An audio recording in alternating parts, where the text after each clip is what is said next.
अधिकार के बारे में बात करेंगे। सूचना का अधिकार की धारा 14 जिसके तहत में इनको कैसे हटाया जा सकता है। केंद्रीय सूचना आयुक्तों को और मुख्य सूचना आयुक्त को इनको कैसे पदच्युत किया जा सकता है। तो धारा 14 की उपधारा 1 के उपबंधों के अधीन रहते हुए मुख्य सूचना आयुक्त या किसी सूचना आयुक्त को राष्ट्रपति के आदेश द्वारा साबित कदाचार या असमर्थता के आधार पर उसके पद से तभी हटाया जाएगा जब उच्चतम न्यायालय ने राष्ट्रपति द्वारा इसे किए गए किसी निर्देश पर जांच के पश्चात यह रिपोर्ट दी हो कि यथास्थिति मुख्य सूचना आयुक्त या सूचना आयुक्त को इस आधार पर हटा दिया जाना चाहिए। धारा 14(2) के अनुसार राष्ट्रपति उस मुख्य सूचना आयुक्त या सूचना आयुक्त को जिसके विरुद्ध उपधारा 1 के अधीन उच्चतम न्यायालय को निर्देश दिया गया है, ऐसे निर्देश पर उच्चतम न्यायालय की रिपोर्ट प्राप्त होने पर राष्ट्रपति द्वारा आदेश प्राप्त किए जाने तक पद से निलंबित कर सकेगा और यदि आवश्यक समझे तो जांच के दौरान कार्यालय में उपस्थित होने से भी प्रसिद्ध कर सकेगा। धारा 14 की 3 उपधारा अंतर्विष्ट किसी बात के होते हुए भी राष्ट्रपति मुख्य सूचना आयुक्त या किसी सूचना आयुक्त को आदेश द्वारा पद से हटा सकेगा यदि यथास्थिति मुख्य सूचना आयुक्त या सूचना आयुक्त धारा 4(3) के का दिवालिया न्याय निर्णय किया गया है या धारा 4(3) का ऐसे अपराध के लिए दोषी ठहराया गया जिसमें राष्ट्रपति की राय में नैतिक अधमता अंतर्निहित है या धारा 14(3) की गा अपनी पद के दौरान अपने पद के कर्तव्यों से परे किसी वैतनिक नियोजन में लगा हुआ है।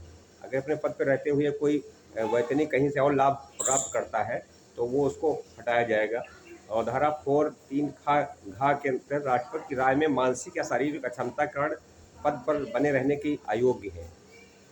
धारा 4(3) अंगा ऐसे निश्चय और अन्य हित अर्जित किए हैं जिनसे मुख्य सूचना आयुक्त किसी सूचना आयुक्त के रूप में उसके कृत्यों पर प्रतिकूल प्रभाव पड़ने की संभावना है। तो ऐसे उसने कृत्य किए हैं जिससे उस सूचना आयुक्त या सूचना आयुक्त के पद पर प्रतिकूल प्रभाव पड़ रहा है तो हटाया जाएगा।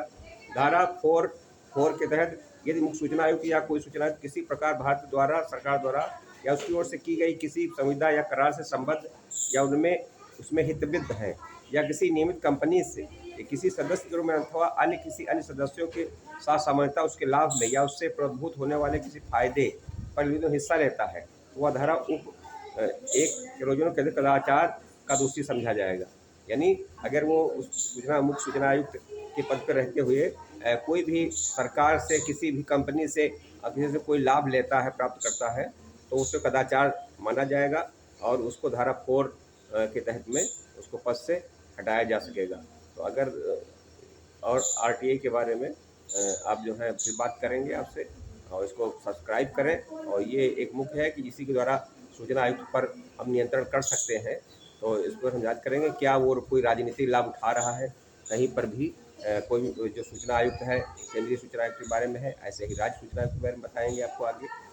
तो अगर कोई वो राजनीतिक कोई लाभ उठाता है, कोई राजनीतिक पार्टियों में किसी दल में शामिल होता है या उनकी बैठकों में और या कोई और प्रकार का कोई उससे लाभ लेता है या किसी विभाग से लेता है तो कदाचार माना जाएगा और उसको कोई सूचना आयुक्त को या मुख्य सूचना आयुक्त को हटाया जा सकेगा। धन्यवाद। इसको सब्सक्राइब करें, लाइक करें और कमेंट से बताएं और फिर हम आगे ताकि RTI के बारे में भी ये जारी रखें। धन्यवाद।